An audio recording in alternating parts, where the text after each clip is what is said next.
Good morning, good afternoon, good evening, whatever time it is, wherever you are, it is right now, you are right here. My name is Manuel, and it's my pleasure to welcome you. Today is day 46 of the show, and I have to congratulate you for making the best decision of the day to spend some time with me. Let's get started. So, over the last couple of years, a remarkable phenomenon has emerged, which is that there actually remains one reasonable Democrat in D.C., and what's more surprising is that it has turned out to be Pennsylvania Senator John Fetterman. You know the guy I'm talking about, the guy who makes every day super casual Friday. And let's not get it twisted. He is a Democrat. The problem is, for the modern Democratic Party, is that he is a Democrat as was the case when Democrats were more reasonable, when Democrats were thinking about solutions for the country, even if they had a different take on it than the other side.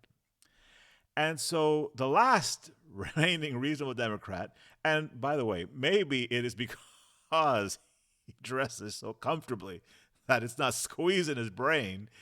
The last remaining reasonable Democrat in D.C., Senator Fetterman, he recently went on the All In podcast, and he was asked, who leads the Democratic Party? And his answer, he said, we don't have one. He then goes on to say, TDS, Trump Derangement Syndrome. That's the leader right now. I laugh so that I don't cry because it is actually kind of sad. But let's stop and think about that for a moment. These comments, they're not coming from a Republican. They're not coming from, some right-wing pundit on TV or on the radio. This is coming from a sitting Democratic U.S. Senator. And the way he explains it is even more telling. He says that within the party, it's basically become impossible to agree with anything the other side says, even if it's a good idea. Now, he points out, if you do, you're going to get punished.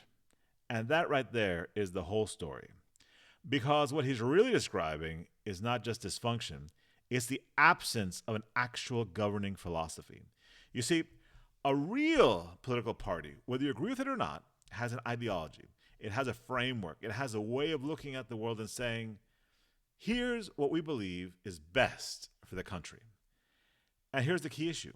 If you have a real ideology, then occasionally, even by accident, you're going to agree with your opponent because reality doesn't belong to one party. But what Fetterman is describing is something quite different.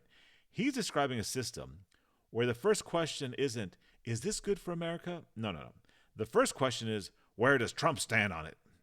And then the position is decided from there. Because if Trump is for it, boom, then we got to be against it. If Trump is against it, boom, we got to be for it. Look, brother, that's not an ideology. That's a reflex. That's reaction. And you can't govern a country, especially a country of well over 300 million people, on pure reaction. You just can't. Because now you're not thinking anymore. You're not analyzing. You're not weighing outcomes. You've turned yourself into an automaton, a damn robot. And that's dangerous, not just politically, but structurally. Because a nation as diverse as ours requires nuance. It doesn't require leaders who are locked into a permanent oppositional stance. It's not looking for permanent contrarians. There are plenty of issues where it's true you shouldn't compromise on. I agree with that. But 100% opposition, 100% of the time? Come on. That's not principle. That's captivity. That's having a captive mind. And that's what Fetterman is pointing to, even though he may not even realize it. It is a huge statement, what he said, because he's saying the party doesn't have a leader. It has guardrails. And those guardrails, that center line there is simple. Oppose Trump at all costs. You can't get out of those guardrails. And when that type of thing becomes your organizing principle, something else gets pushed out. Love of country. Because now the priority isn't what helps Americans. It becomes, hey, what hurts Trump? And those are not the same thing, not even close. So when they talk about love trumps hate? Well, I'll tell you what, though. In their case, hate of Trump absolutely overrides, overwhelms, and takes precedent over love of country. And honestly, that's the part that should concern people. Not from a partisan standpoint, but from a national one. Because if one of the two major parties in this country is no longer operating from a place of policy, but from a place of pure reaction, then we're not getting real debate anymore. We're getting pure political theater. And you can't solve real problems with theater. Now, here's the part I want to leave you with. Think of it as the takeaway. Because this isn't just about Democrats. This applies to all of us. At some point, you've got to ask yourself a simple question. Do I actually believe what I believe, or am I just reacting? Because it's very easy, very human to fall into that trap. You don't like someone, you don't trust them, so whatever they say, you go the other way, automatically. But here's the problem with that. Even your worst enemy will, on occasion, be right. And if you train yourself to reject anything they say, just because they said it, you're not hurting them, you're hurting yourself.